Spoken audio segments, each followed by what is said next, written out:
Kebakaran besar terjadi di Lembaga Pemasyarakatan, Lapas, Kelas 1 Tangerang, Banten, Rabu, 8 September 2021, dini hari.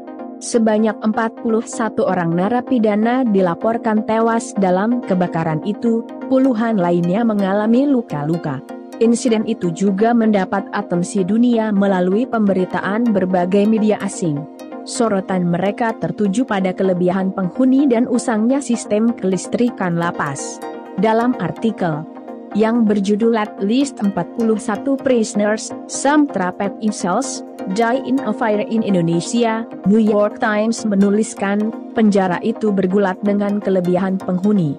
Sebab, penjara yang dibangun untuk kapasitas 900 narapidana itu justru harus menampung 2072 orang. Tak hanya itu, penjara yang dibangun pada 1972 itu disebut memiliki sistem kelistrikan yang belum pernah diperbarui dalam beberapa dekade.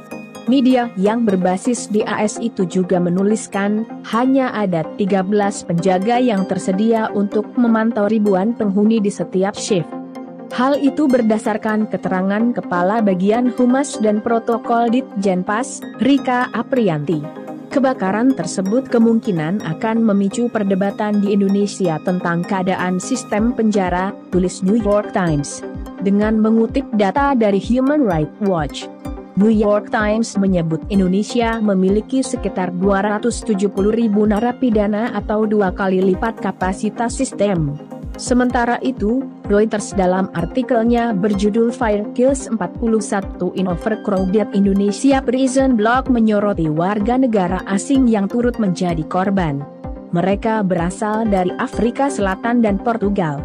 Berdasarkan keterangan dari Rumah Sakit Umum Tangerang, Reuters menyebut beberapa korban tak dapat diidentifikasi karena parahnya kondisi. Sama halnya dengan New York Times, Reuters menuliskan penjara di Indonesia terkenal penuh sesak. Hal itu karena penekanan pada penahanan daripada rehabilitasi bagi mereka yang dihukum karena pelanggaran terkait narkoba di bawah Undang-Undang Narkotika yang ketat. Selain itu, NPR dalam artikel berjudul A Fire Swept Through an Overcrowded Indonesian Prison, Killing at least 41 inmates mencatat, lebih dari separuh narapidana sistem ditahan atas pelanggaran narkotika.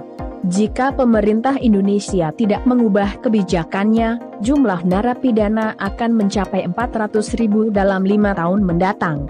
Dengan pendekatan baru, semangat penanganan pelaku narkoba, khususnya pengguna, diarahkan pada aspek kesehatan, bukan lagi penjara, kata Dirjen Pas Reinhard Silitonga saat diwawancarai NPR. Namun, ia tidak menyebutkan berapa lama waktu yang dibutuhkan untuk menerapkan perubahan itu.